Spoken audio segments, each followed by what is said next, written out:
Give God a hand clap of praise. Amen. Our theme is take back your life.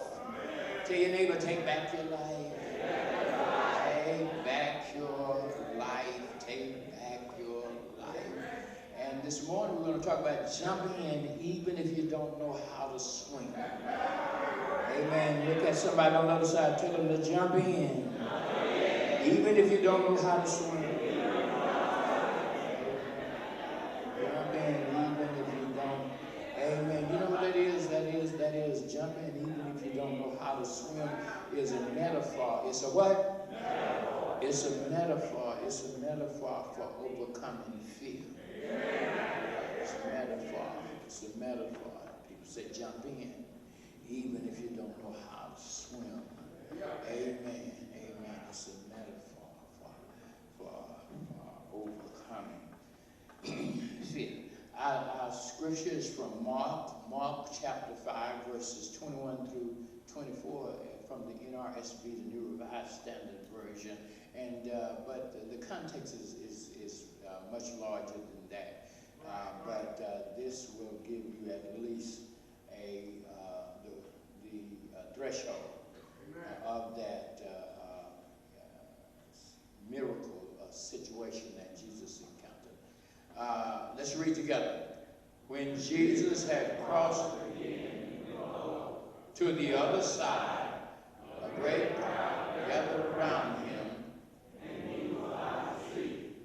Then one of the leaders of the synagogue named Jairus.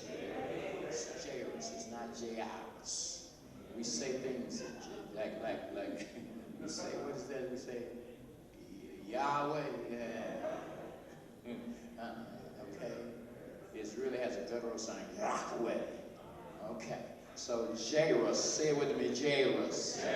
So watch this. Okay. So then one of the leaders of the synagogue named Jairus came, and when he saw him, fell at his feet and begged him repeatedly, "My little daughter is at the point of death. Come and lay your hands on her, so that she may be well and live." So he went with him. Amen. Amen. Jump in. You may be seated in the presence of the Lord, even if you don't know how to swim. Jump in. Even if you don't know how to swim. What will be about it this morning? I'll not keep you long. Jump in, even if you don't know how to swim. The Gospelist Mark writes that a highly respected citizen of Capernaum, a ruler of the synagogue, a man of prominence, position, prestige, privilege, prosperity, and power in the community, a man named Jairus came to see Jesus. Now, many of these synagogue leaders, and Jairus was a ruler of the synagogue, a leader of the synagogue, and many of these synagogue leaders had heard enough about Jesus not to be a fan of his, as Jesus seemed to be undermining and questioning the religious establishment. As a group, the Jewish leaders wrote off Jesus. And it's odd that Jairus actually came to Jesus to ask for help, until we hear why. The reason that Jairus came to Jesus for help is Jairus was desperate. He came and fell at Jesus' feet and begged Jesus to help him, saying, "My little 12-year-old daughter is dying. Please come to my house and put your hands on her so that she will be healed and live." Jairus' world had been turned upside down as his daughter lay dying.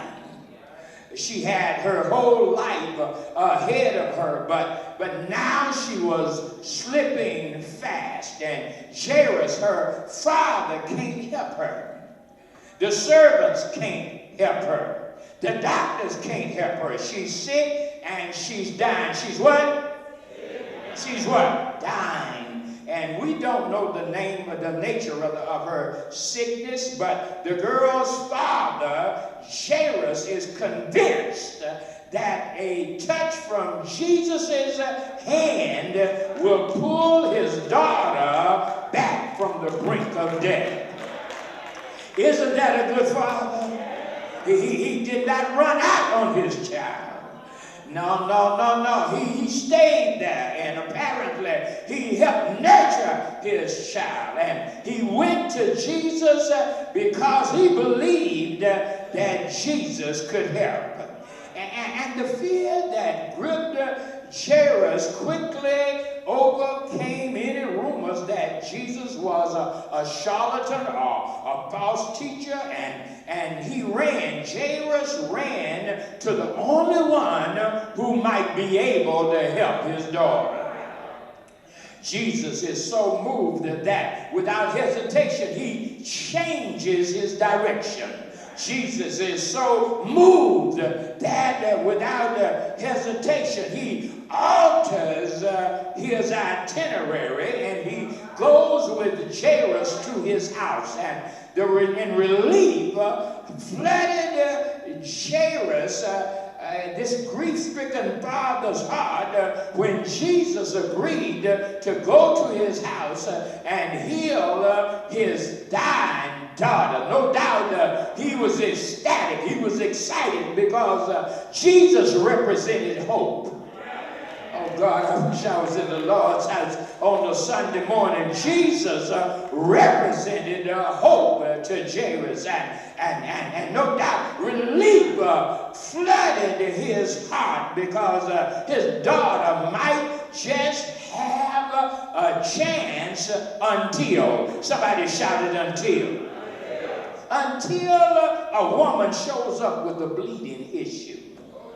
Y'all ain't hearing me. Until a woman shows up with an old ailment, and Jesus stops. Are y'all listening to me? He was on his way to Jairus' house. A woman shows up with the bleeding issue, and Jesus does what? He stops. He stops and talks to this woman. And as a matter of fact, not only did he talk to her, but he healed her. And watch this, Jairus was there when the woman was healed. And so Jesus stops. He talks to this woman with the issue of blood. And Jairus is forced to wait. Can you imagine being in a hurry? Can you imagine being in a hurry? Concerned about someone who is at death's door, and Jesus is walking with you, and then all of a sudden he's interrupted. He's interrupted, and he stops. And so while Jairus waited on the Lord, just as Jesus finished his business with the woman, a servant from his house brought the news Jairus dreaded to hear. Your daughter is dead. Why trouble Jesus any further? There's nothing he can do now. Let Jesus go back to doing whatever he was doing so that we can begin the grieving process. Your daughter's dead. There's nothing that Jesus can do. Why trouble this teacher any further? Here Jairus was, Brenda. He was in dire need of a miracle, and he was so close to getting that blessing. And not only does someone sneak in and steal Jesus' time, but Jairus' daughter's window of opportunity was slammed shut.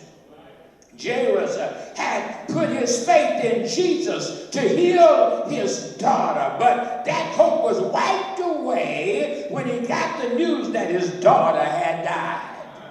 In the face of such tragedy, Jairus' fear that death was the end threatened to wipe out any trace of hope and faith in Jesus.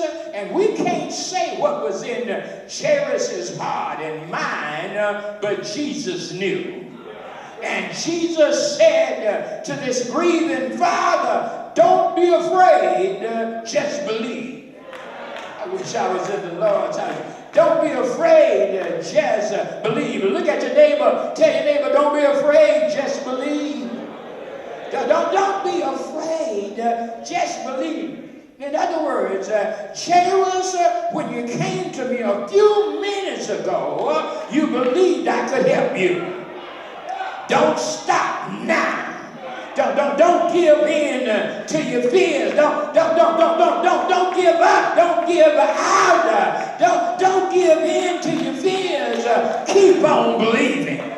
And I don't know yet who I'm preaching to this morning, but somebody needs to hear a word from God concerning your situation, concerning your circumstances, concerning your context. And I'm here to tell you this morning that the Lord told me to tell you, don't be afraid, just believe. I'm talking to somebody here. I bet you can identify with Jairus. We've all waited on God and have seen others step ahead of us in line. Oh, I know I'm talking to somebody up in here. We've all had that. I know at least 15 of you know what I'm talking about. You remember when you waited on God and somebody stepped ahead of you seemingly in line? You see, waiting on the Lord may be one of the most difficult aspects of the in Christ life. Oh, I thought I'd get more people to witness to that. I thought I'd get somebody to just shout out, I know that's right. Listen, waiting on the Lord. You know where you're trying to go.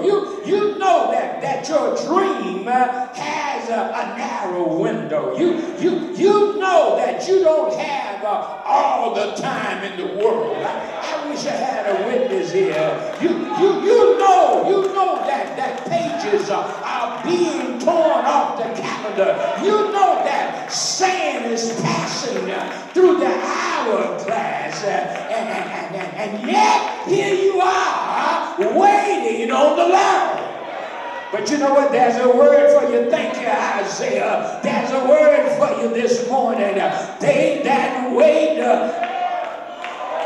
thought I was in church. On the Lord shall renew their strength. They shall mount up with wings as eagles. They shall run and not be weary. They shall walk and not faint. Oh my God, listen, your heart. No one wants to wait. Here's this woman. I don't know about you, but if I was Jairus, you know what I'd be saying, BB? I'd be saying, I wish this woman would hurry up. Whatever her business is, I mean, that's how we act. Isn't that right? I wish I would. My God, why didn't she? Does he know what's going on at my house? Does he know what's going on with my daughter? And here he is stopping to talk to this woman who has issues. Oh, you don't know what I'm talking about. Oh, my God, listen. Waiting on the Lord may be one of the most difficult. Anybody knows what I'm talking about? You know what you need, you believe, or you think, and yet it seems as if God is just taking his time. Listen, no one likes to wait, but what God does in us, here it goes, this is a shout, what God does in us while we wait is as important as what it is we're waiting for. Lord, I thought, don't miss the shout. What God does in us while we wait is as important as what it is we're waiting for. You might be waiting for your breakthrough. You might be waiting on that promotion. You might be waiting for some money to be put in so that you can go to the ATM. Listen, but guess what? What God is doing in you while you're waiting. Does anybody know what I'm talking about? Do I have any witnesses in this house? What God does, you know what God will do? God will strengthen you while you're waiting. I'm talking. Listen, God will help you understand it better. Not by and by, but while you wait. Do I have any help in this house? Listen, what God does in us while we wait is as important as what it is we're waiting for. Your daughter is dead. The finality of those words, your daughter is dead, would ordinarily have marked the end of Jairus' faith for his daughter's healing. However, as soon as Jesus heard what was spoken, he said to Jairus, don't be afraid, just believe. You trusted me when she was sick. Now trust me with her death. Did anybody get that? You trusted me. Oh my God, we're going to kill a devil up in here. You trusted me when she was sick. Now trust me with her death. Your daughter's dead. Why trouble Jesus any further? These words seem so final. These words may be ringing in your ears right now. Your marriage is dead. Don't bother Jesus. Your ministry is dead. Don't bother Jesus. Your relationship to that loved one is dead. Don't bother Jesus. Now, think about this thought. Jairus could have walked away. Is that right? I mean, the word had come to him. Your daughter is dead. And Jairus could have walked away. He could have turned away from Jesus after he heard that his daughter had expired, that she passed, that she died. But he didn't. Hello, somebody. But he didn't. And when Jesus says, don't be afraid, just believe, by God's grace, Jairus did. He went with Jesus. And faith, hear this, faith goes with Jesus no matter how unbelievable it may seem at the moment. My God, I wish I was in church. Faith. Anybody getting this? Faith goes with Jesus. No matter how unbelievable it may seem at the moment. I know there are witnesses in here. There are some folks who've been healed because you just stayed with Jesus. Hello, somebody. There are some people in here who are unemployed, and you are standing in the unemployment line, but you stayed with Jesus. There are some people who had setback after setback, but you kept staying with Jesus. Hello, somebody. There are some folk in here, your family has become fragmented, but you haven't stopped staying with Jesus.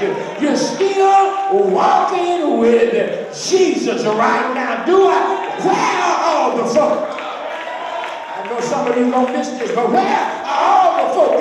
You're still walking with him. It may look impossible, but you're still walking with him. You see what's going on the the national scene with a discombobulated president, but you're still walking with him.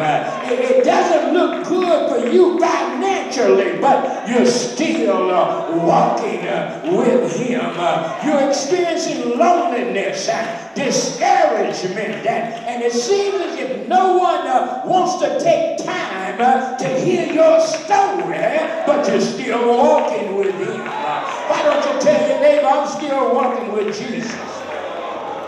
Listen, faith goes with Jesus, no matter how unbelievable it may seem at the moment. Somebody can tell you, you know what, why are you still praying? Why are you still going to church? Why are you still tithing? Why are you still doing ministry? God hadn't come through for you yet, and you're still walking with the Lord. Something must be wrong. But you know what? Somewhere you read the poet's testimony, but the poet says, I waited patiently.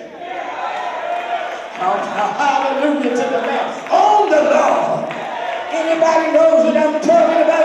I waited patiently on the Lord. He inclined an ear unto me. He heard my cry. We used to sing, I love the Lord. He heard my cry and pitied my every groan. Long as I live, while trouble rise, I hasten to his throne. By now, you've guessed the phrase that speaks to me most deeply out of this pericope, out of this passage. You know what it is, that phrase that speaks to me most deeply, Tommy, out of this passage is Jesus' words to Jairus when Jairus learns his daughter has already died. You know what Jesus said? Don't be afraid, just believe. Don't be afraid, just believe. Listen, when our prayers are not seemingly answered, we can fall into fear, can't we? When it feels like hope has gone, we can drown in worry and anxiety. In those moments, the Lord says to us, as a matter of fact, he might whisper to some, don't be afraid, just believe. To the mother who is in fear for her life from domestic violence, the Lord is saying, don't be afraid, just believe. To the teenager who is struggling with his or her identity and what might come next, the Lord is saying, don't be afraid, just believe. Greater St. Stephen First Church to the church that is faced with ministering to a community that is constantly changing, yet with incredible potential. The Lord is saying, don't be afraid, just believe. Why don't you help lift about 3 people, turn to them and tell them, don't be afraid, just believe.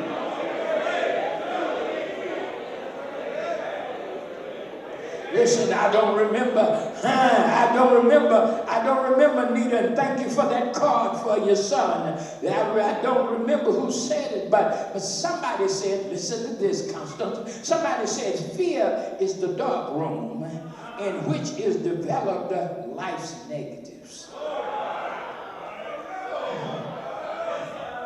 I wish I had a witness here. Fear is the dark room in which is developed life's negatives. What if I told you this morning that fear and belief can't occupy the same space? Not enough of you. Let me say that again. You kind of nodded on me. What if I told you, look at me for a second. What if I told you this morning that fear and belief can't occupy the same space and that one must die for the other to live? Oh my God, I thought I was in church for a minute. I thought there were some worshipers up in here. Listen. Fear and belief can't occupy the same space. Hello, somebody. And watch this. I'm going to go even further. Watch this, Reggie. Worry is a form of fear. Oh my God, you missed that, didn't you? Worry is a form of fear because I can't worry and trust God at the same time. Worry means I don't believe God is going to come through. That's what worry means. What worry means I don't believe God is going to open that door. What worry means I don't believe God is going to heal my body. What worry and fear cannot coexist. Listen, dear hearts, listen, we've all felt fear, haven't we? But do you allow your fear to hinder you from stepping into your blessing? Did you hear me? Are you allowing your fear to hinder you from stepping into your blessing? This verse gets right to the heart of the matter, and it gives you direction on how to squash fear. And you know what it is? Just believe. Somebody shouted, just believe. Somebody threw their head back and shouted like they didn't care and like they want to give God glory. Just believe.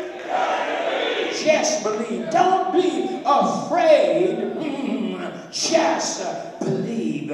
Jesus was basically telling Jairus, I know things don't look good to you right now, but do you trust me enough to keep walking with me?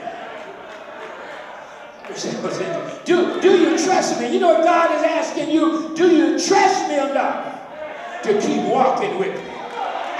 I know how it seems as if there has been a shift in the national body politic. And I know it seems as if there has been a shift because now there is someone who resides at 1600 Pennsylvania Avenue who is blatantly racist. Do I have a witness in this house? You can walk around here as if you want to ignore it all you want to, but right now things are being dialed back. And whether you are a Republican or a Democrat, as a matter of fact, someone has said, I'm going to give you this for free, someone has said that there's only one party, there are just two branches of the same party. There's one party, that's corporate America, and there are two branches, the Democratic branch and the...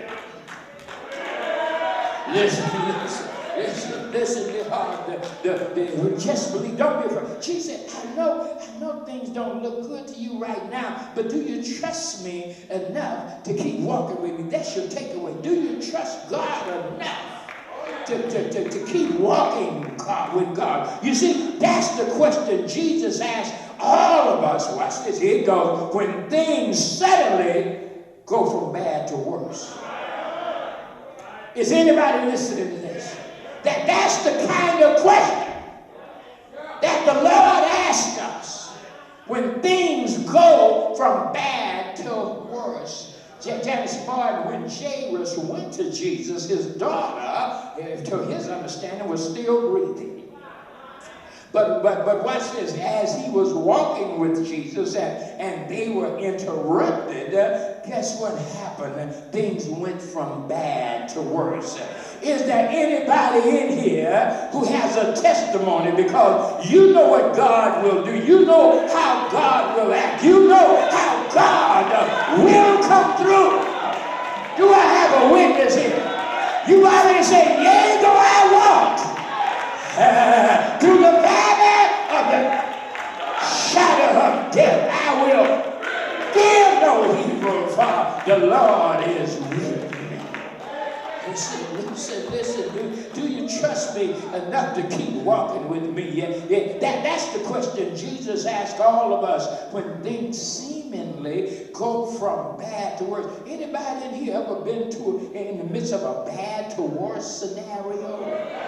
Has anybody in here, I know some of you are going to miss this, but has anybody in here ever experienced a bad to worse situation? Hello, somebody, tell somebody he's talking about me, he's talking about me, he's talking about me. Listen. What do you do when your situation goes from bad to worse? Y'all ain't hearing me. What do you do? What do you do when your marriage goes from bad to worse? What do you do when your job goes from bad to worse? What do you do when your health goes from bad to worse? What do you do when your finances go from bad to worse? What do you do when your family life goes from bad to worse? What do you do when your relationships go from bad to worse? Mark tells us, listen, he tells us that Jesus told Jairus, don't fear, don't be afraid, just believe. Well, Jesus took three of his closest disciples. You know who they are, Peter, James, and John.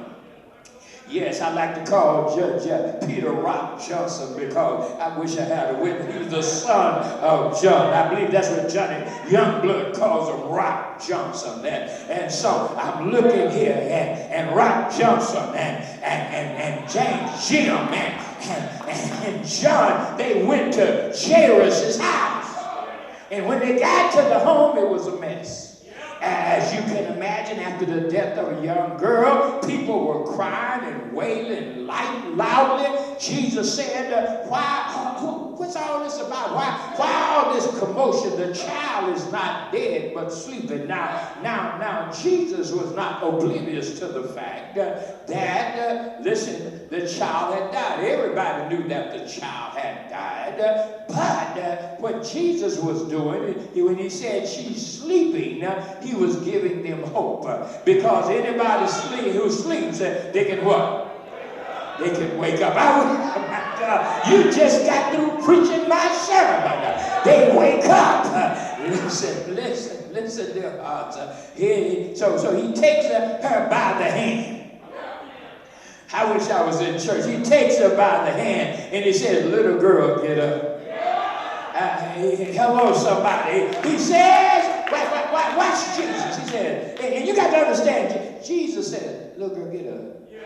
I wish I had a witness in this house. He said, little girl, get up. And she promptly stands up.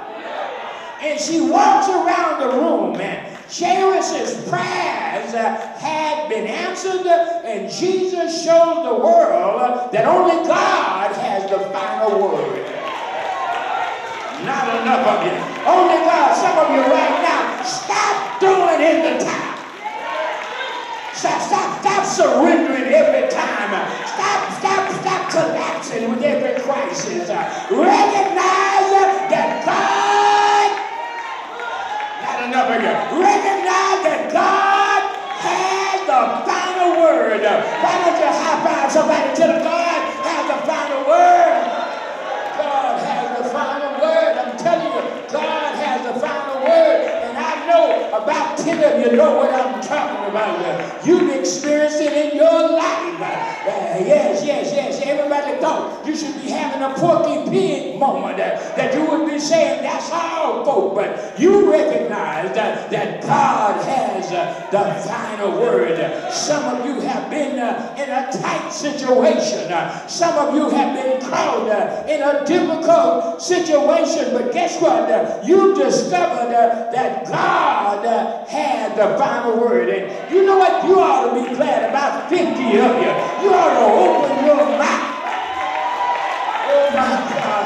You ought to open your mouth and give God praise. Because God has the final word.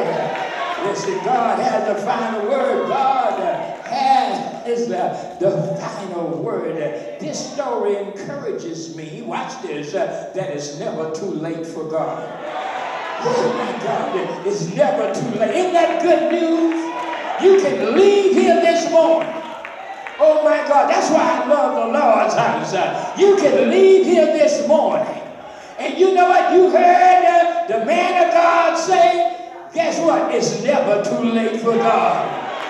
No matter what the naysayers are saying, no matter what the press is saying, you already think that maybe this clown has 4 more years. You're already thinking that, listen, things are being rolled back. You're already thinking that perhaps jobs might get scarce. The economy may have a downturn. Guess what? I don't worry about that because they don't have the final word.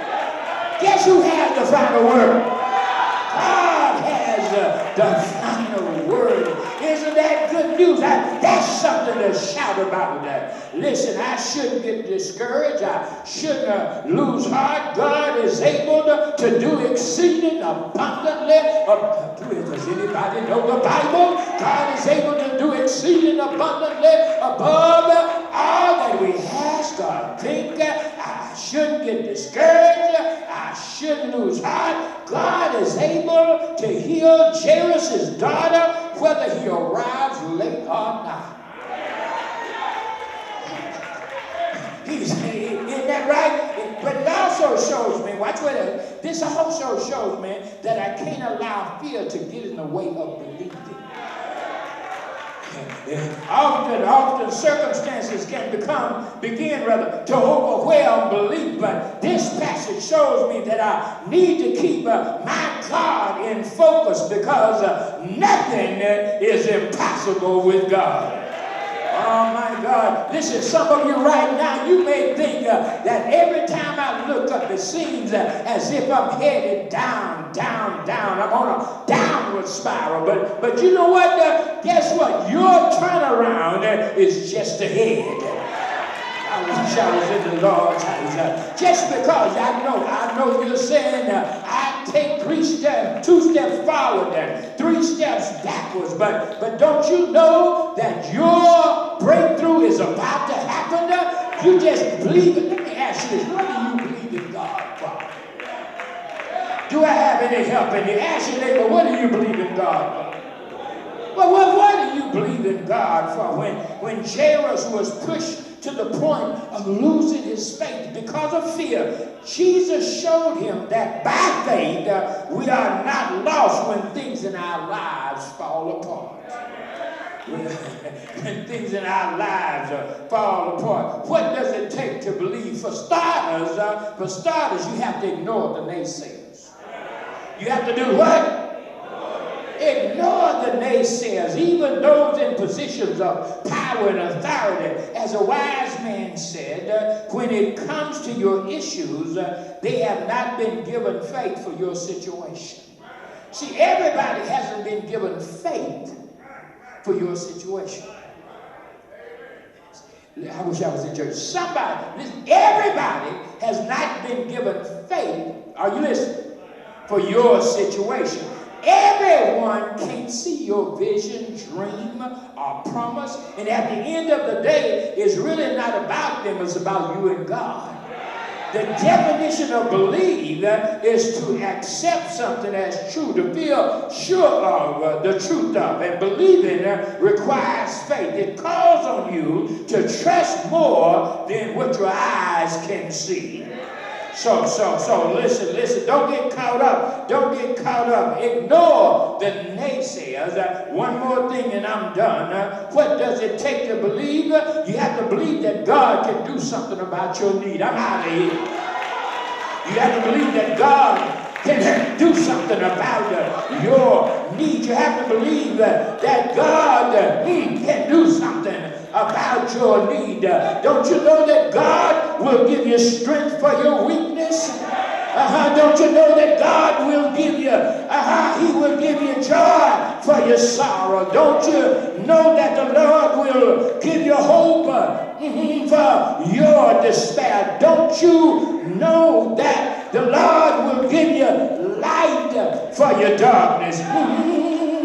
Don't you know that the Lord will give you peace for your confusion?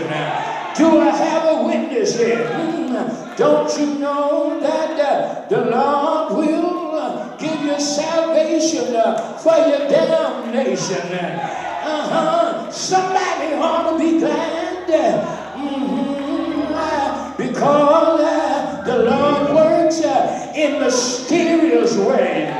His wonder to perform that He planned footsteps in the sea, and he rides on every storm.